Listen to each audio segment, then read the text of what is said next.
Thank you so much for joining us, Walter Mondale, a vice president at one time and a senator from Minnesota. So we have a number of questions from our viewers. Here's one from Terry A. She says, I just want to know why no one in the Democratic Party is stressing how dangerous it is for the Hillary supporters to switch to McCain just because there's a hint that Hillary did not get the presumptive nomination. Do these Hillary supporters really want 4 more years of Bush?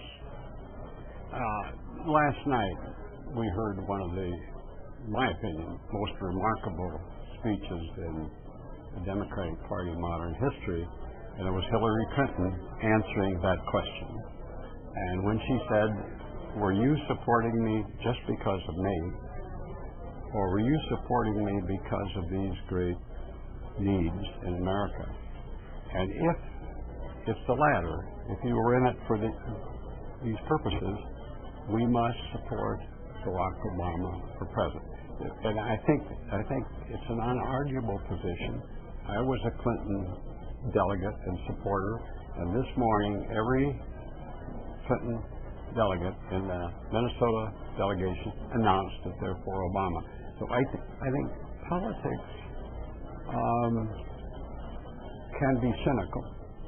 It can be at a cheaper level, but this is very serious business with tremendous consequences. Americans overwhelmingly want change. They don't like the course we're on. And I think Mr. Obama and Mr. Biden offer that change that we need. Okay. Linda Fehrenbach is asking a budget question. She says, I believe budget impacts should be front and center to discussion on every single issue there is in both parties. I'd like someone to discuss how our deficit and debt to foreign countries affect our relationships with those countries and what it really means to us. I agree completely with what that questioner is saying. I think the accumulation of the federal deficit, and they took the government over, we had $300 billion surpluses, and now we're running the largest deficit in the history of America. That money doesn't disappear. It becomes a debt. And now we owe a lot, almost $1 trillion to foreign holders of American bonds. And it's going to cripple what we can do for our children. It makes the dollar less reliable. And so we've got to get tough with the budget. We've got to live within responsible means. There's a Budget Act that should be enforced there, but you need a president to help out. It does affect America's stature in the world. If the world looks at us and see that we're a big debtor nation, that we're over our heads and pinned down around the world, and we don't have the money to do what we need to do for a strong America. Our infrastructure, my state, a big bridge collapsed, interstate highway bridge, and it's a sign, I think, that we're allowing America to run down. And we've got to start getting tough with how we spend money. Even the federal government has to do it.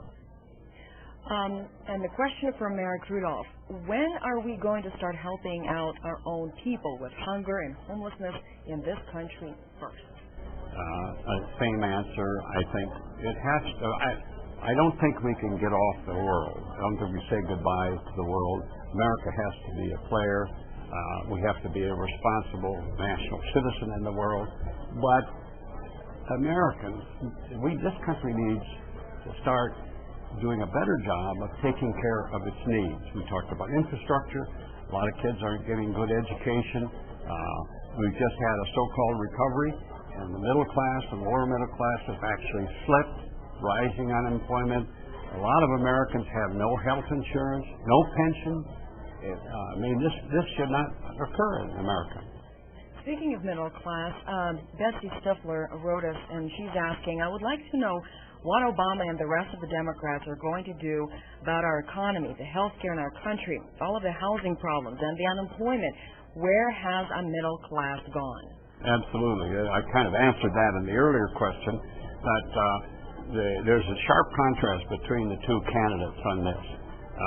One of the keys is Social Security, I'm at the age, and I know that a lot of people my age work for Social Security. It'd be a disaster. The Republicans want those private accounts, which I think would destroy Social Security, and they're tampering with Medicare. We're the only Western society without some form of universal health coverage, so that people, as a matter of right, have health care. And we have some like 46 million working Americans that have no health care. So this is a big scandal, I think, and we're committed to that reform, and that's one of the big issues you can vote on in this election.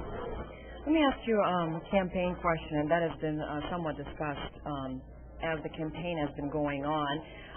Lucinda Gerlitz wants to know why the campaigning has to start so early and go for so long. Is there any way to shorten it? She says, I've been working for 2 years and I campaigned for somebody to get a 4-year job. Yeah. Well, I get that question everywhere. The trouble is, it is too long. Oh, man. There we go. But we have a Constitution of the United States that gives every American free speech. And my granddaughter can announce for president in 2050 if she wants to, and no one can shut her up.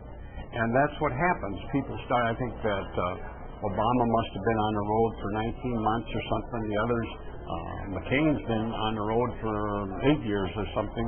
I used to do that myself, and I was on the road for years, and nobody regrets how long those campaigns last more than the people that have to go on the trail. Why do you think it is necessary? Well, let me do, first of all, if you're going to have a free society under the American constitutional system, it's part of the system. And so it takes time, it uses up time, but it also does something else. We're a big, complex nation.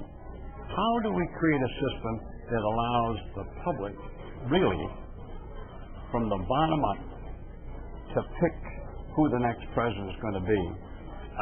Most countries don't have this sort of thing. We do. And this year, both parties will be nominating people that were not expected to be nominated because the public looked it over, heard the debate, heard the issue, and I think it's for all of the pain and sometimes boredom, this system produces solid democratic government, and I think we should feel good about that. Thank you so much, Walter Mondale. Thank you. Former Vice President of the United States. Thank you. Thank you.